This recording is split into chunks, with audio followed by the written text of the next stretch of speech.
Se instaló como la palabra de los últimos años, posverdad. Vamos a pensar de qué se trata, cómo nos impacta en el día a día, en las conversaciones que nos dividen en Argentina. Vamos a pensar ese tema con Guadalupe Nogués, que es doctora en biología, una bióloga molecular, que salió del laboratorio para empezar a pensar casi filosófica y científicamente estas cuestiones, además, bueno, de intentar comunicarlas, contarlas, y además de ser docente en escuelas medias y también universitarias. Muchísimas gracias, Guadalupe. No, gracias, Luciana, por invitar. Todas esas ideas están en este libro que se llama Pensar con otros. Muy recomendable, muy lindo editado, muy fácil de leer. Ay, gracias. Temas interesantísimos. Bueno, vamos a aclarar conceptualmente la cuestión. ¿Qué vínculo hay entre la noción de posverdad y las fake news o noticias falsas? Sé que el tema de las fake news o noticias falsas es, en general, el tema que preocupa a nivel del periodismo, por ejemplo. Pero a mí me parece que eso de las noticias falsas forma parte de un problema un poco más grande, más amplio, que es el de la posverdad en general. Y en ese sentido, posverdad, bueno, es una palabra que ahora se usa mucho en los últimos tiempos, pero quizás no es algo tan nuevo. Entonces, todavía no está muy claro ni cómo se usa, ni qué es. En el libro abordo un poco esas discusiones, pero básicamente sería la situación en la cual se sabe algo, más o menos bien, y sin embargo hay, por ejemplo, emociones o creencias o situaciones más particulares que desdibujan eso que sabemos. Es como si la verdad se perdiera en el camino, de alguna manera, y se priorizan esas emociones, y entonces las decisiones, las posturas, siguen más las emociones que lo que nosotros sabemos.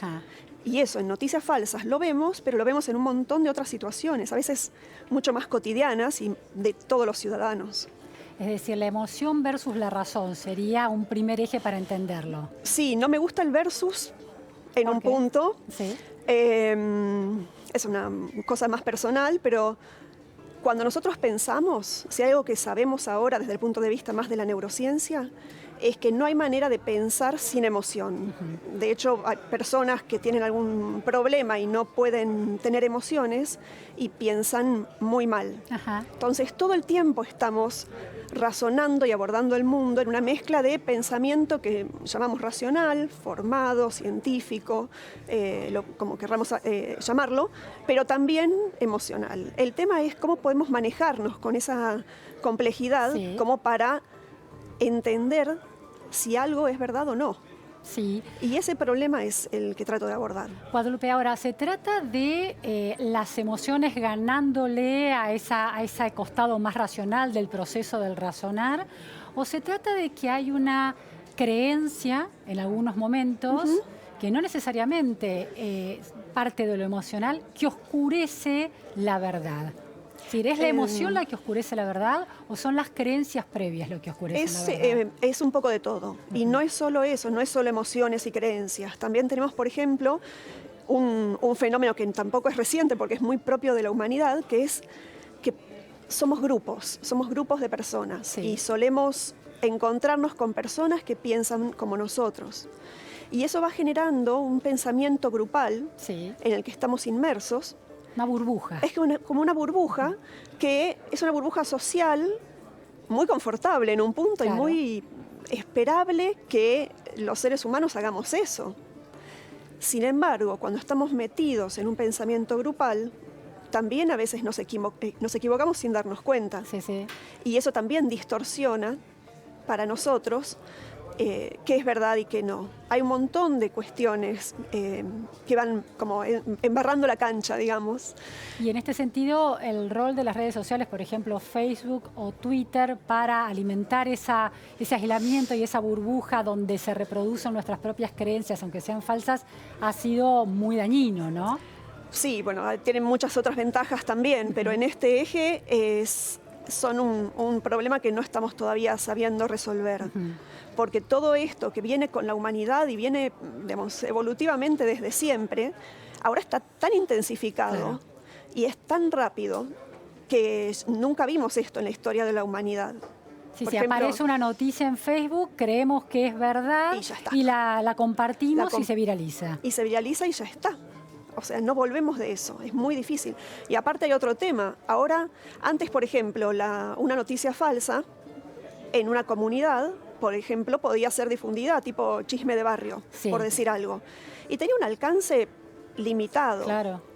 Ahora, uno tuitea una noticia falsa, se comparte, atraviesa fronteras de países y después es un nivel de amplificación y Claro. de velocidad que nunca vimos. Se convierten en verdad de alguna manera, en Ese es realidad. el problema, que al final es la verdad Claro. como si fuera lo que deseamos que sea verdad. Ahora, hay una diferencia entre una noticia equivocada, donde una noticia que puede incluir información equivocada, falsa, no chequeada, Sí. por error de quien la produjo, y otra cosa es una fake news en el sentido de que ha sido construida a propósito para ser falsa y tergiversar el debate público. Sí. ¿Quiénes son los que producen las noticias, las fake news, las noticias falsas en ese sentido? Bueno, ahí hay para mí un tema que es clave. A ver, En el libro lo que propongo es que hablemos de posverdad, de dos estilos de A posverdad. ver. Una posverdad casual, digamos, en la cual todos aportamos sin querer. Claro. Por ejemplo, nos llega algo, no lo chequeamos, lo compartimos. Sí, sí. O por ejemplo, en un grupo de WhatsApp viene, no sé, las típicos mensajitos de tal día hay que apagar el teléfono a tal hora porque si no todo se va a quemar, Sí. qué sé yo, y uno lo comparte quizás por el descuido, ¿no? Ni siquiera lo termina de creer, Sí, pero sí. por si acaso. O lees un titular que se basa en una información equivocada y lo Y asumís tal cual, y como decís, correcto. bueno, esto hay que saberlo, Claro. entonces uno lo comparte. Esa posverdad es dañina también, y ahí pero no hay nadie distorsionando a propósito, no hay Claro. nadie manipulando. Claro, es como nuestra- el flujo normal del malentendido y del equívoco. Sí. Con consecuencias Sí. que en algunos casos son triviales y en otros casos son bastante más graves. Pero se parecen a las que sucedían antes de la existencia de Internet. Sí, Sí. sí, en un punto sí. La diferencia está en cómo escala con Internet. Con Internet escala Claro. muchísimo. Y en particular, lo que vos mencionabas de los que quieren instalar noticias falsas, eso es otra cosa. Esos son algunos grupos de poder que tratan de hacerlo. En general, bueno, mi mirada en el libro tiene más que ver con mi historia, digamos, como ex científica. El tema de las vacunas y de los antivacunas a vos te preocupó a mí especialmente. me conmueve Sí. especialmente. Y pasa, por ejemplo, en vacunas, que nosotros sepamos, no hay nadie intercediendo para confundir. Pero, por ejemplo, es un problema hoy de salud pública muy, muy grave. De hecho, la Organización Mundial de la Salud lo acaba de nombrar uno de los 10 problemas más graves de salud que tendremos Sí. que afrontar como humanidad en estos años. Sin embargo, hubo un trabajo de investigación ya completamente desacreditado por todas las autoridades científicas que dio origen al tema de las vacunas, al rechazo a las vacunas, al asociarlo con el autismo. Sí, tal cual. Ese trabajo que fue publicado por un científico, finalmente desbancado por la comunidad académica internacional, de alguna manera fue una fake news. Totalmente. Bueno, en esa época, claro, no se llamaba así, pero lo que tenemos es una situación hoy que es típica de posverdad. Bueno, desde la mirada, es un ejemplo que como a mí me importa mucho y sé bastante y me parece central atacar, trato de desarrollar bastante. De cualquier manera, el esqueleto de la posverdad es más o menos el mismo en cualquier tema. Sí. Entonces, me parece que si buscamos el esqueleto detrás de cada cosa, nos podemos entrenar mejor en reconocerla. Y en el caso de vacunas, es un poco raro, porque sabemos sobre la seguridad y la eficacia de las vacunas muchísimo. Salvan millones de vidas por año.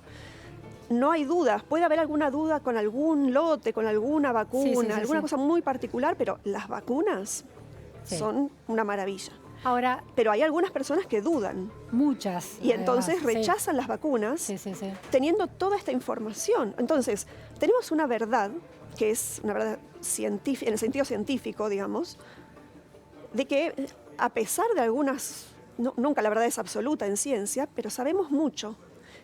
¿Y por qué la información no alcanza? ¿Por qué hay personas que rechazan esa información? Claro. Sí, te enfrentás a una antivacuna, le das todos los datos de la Organización Mundial de la Salud Y no sirve, al contrario, hay como una especie de empecinamiento en esa creencia Totalmente. falsa. ¿Cómo se desarticula entonces la creencia falsa? Está la fake news, pero está el proceso de explicar que eso es una fake news y sin embargo no alcanza. No alcanza. ¿Qué hay que hacer? Eso es algo que trato de abordar en el libro también, y es una propuesta, más que nada, porque hasta ahora, digamos, no lo implementamos masivamente como sociedad.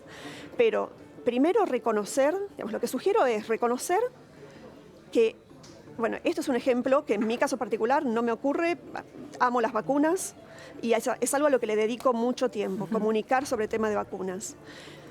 Pero entiendo que hay otros temas en los que quizás sí me esté pasando algo similar. Entonces, como primer punto, me parece importante entender que esta especie de posverdad, que es como confundirnos de algún modo, o por creencias, o por emociones, o porque nuestro grupo rechaza las vacunas y entonces mi grupo, entonces me asocio a eso. Puede estar dado también por una especie de crítica a la objetividad y una supremacía de la subjetividad y una crítica a la verdad y una especie de rejerarquización de la pluralidad. Sí. Puede ser, y en algunos casos es así. El caso de vacunas es muy complejo y hay muchos factores. ¿La objetividad es pero ese posible? uno. ¿La objetividad es posible hoy en día?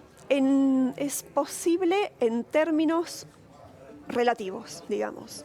Por ejemplo, nosotros tenemos un mundo subjetivo y tenemos una exploración del mundo que es subjetiva. Nuestros sentidos nos dicen cosas, pero sí. Todos vimos ilusiones ópticas en algún momento y nos damos cuenta de que nuestros sentidos nos pueden engañar. Por ejemplo, es un ejemplo muy trivial. Sí. Pero llevado a algo más grande, yo entiendo si una familia, por ejemplo, tiene un chiquito que es de 2 años, por ejemplo, venía creciendo y desarrollándose bien, lo vacunan como corresponde a esa edad y poco tiempo después es diagnosticado con autismo o con alguna otra, no importa mucho, sí, digamos, sí. Hay muchas variantes. Es comprensible que esa persona asocie los dos eventos, sí, sí. Y diga, la vacuna fue lo que causó el autismo. Hoy sabemos que eso no es así. Ahí está la subjetividad de esa familia, que es comprensible y que tenemos que poder escuchar, sí, sí. Pero lo que nosotros sabemos desde el lado de la ciencia, sobre vacunas, sobre autismo, sobre todo, y lo sabemos muy, muy bien, es que eso no es posible. Entonces, tenemos un cuerpo de conocimiento que no creo que ningún científico se anime a decir que es 100% objetivo, ni 100% confiable. No existe esa certeza en la ciencia, pero es muy, muy alta. Guadalupe, vos sos docente en escuelas secundarias. Sí. El caso Maldonado, cuando todavía no se sabía qué había sucedido, irrumpió en las escuelas con una versión acerca de, bueno, una intervención de la policía, secuestro, etcétera, que finalmente quedó demostrada como falsa. ¿Cuán posible es en una andanada de versiones no comprobadas instalar un pensamiento crítico, por ejemplo, dentro de la escuela? En la escuela es otro tema que todavía no estamos logrando resolver, me parece, es algo que a mí me preocupa muchísimo porque amo la docencia, amo la educación y creo que es por ahí por donde tenemos que llegar. Es muy fácil que se instalen versiones que después se demuestran incorrectas en cualquier tema de política, de ciencia, de salud, de filosofía, de cualquier cosa. Para desarticular eso, a mí me parece que hay que hacer varias cosas. Por ejemplo, primero, hoy nuestra sociedad argentina está atravesada por grietas, lamentablemente, en tantos ejes que ya sería imposible enumerar.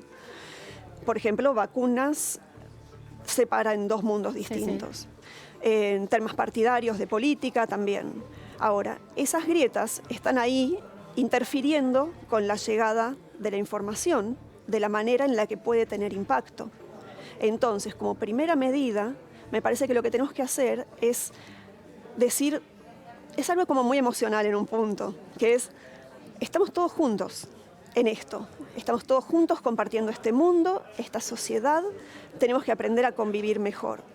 Puede haber posturas ideológicas que sean diferentes, tenemos que considerarlas, pero en cuestiones que son fácticas, que tienen que ver con los hechos, no podemos poner al mismo nivel todas las posturas.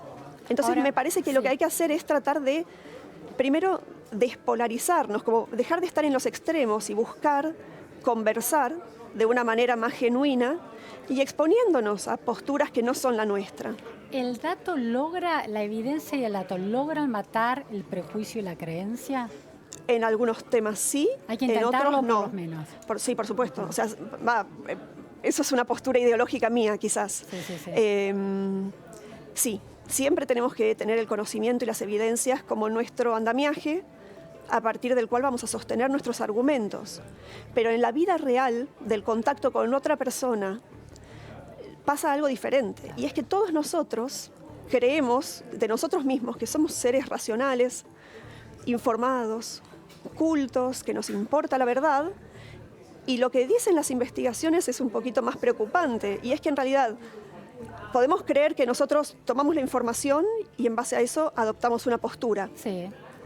La realidad muestra, me refiero a la realidad en investigaciones, sí, que generalmente tenemos una postura tomada previamente y lo que hacemos es como seleccionar la información, el cherry picking de la información, claro, que coincide con lo nuestro. Para confirmar nuestra creencia. Confirmamos nuestra, claro, creencia, eso es algo que se llaman sesgos cognitivos, o sea, sí, es una manera en la que piensan nuestros cerebros, claro, que tenemos que entender cómo piensan nuestros cerebros, porque son trampitas, claro, que nos pasan a todos. Y entonces, en temas que despiertan esta cuestión emocional muy fuerte, ya sean de salud, de política, de vuelta, el esqueleto es el mismo, estamos expuestos a esto, a, claro, que creemos, bueno, pero si yo averigüé y era como yo digo, bueno, la otra persona también averiguó y también piensa que es como dice.